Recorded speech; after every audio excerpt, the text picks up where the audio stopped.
33 কোটি দেৱতাই যাৰ আদেশ পালিবৰে হেতু সদা অষ্টম অদিতি নন্দন মই ইন্দ্ৰ কলিকৰ সকলোবোৰ বৈদ্য সম্পদৰ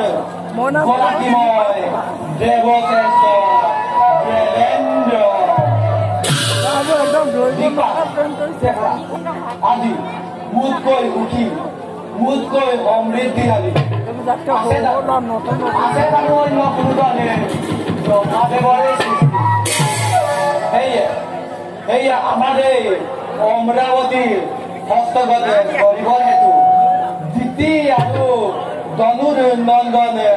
এই দৈত্য দানৱ গণে বাৰে বাৰে বিঘ্নিত কৰে দেৱতাৰ হাত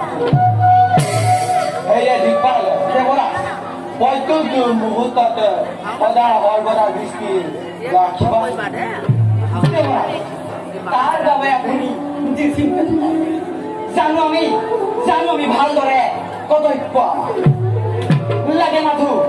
আপোনাৰ মুহূৰ্ততে কৰিম শুনি সুখী হৈ তোমাৰ উৎসাহিত হয় অমৰাৱতীৰ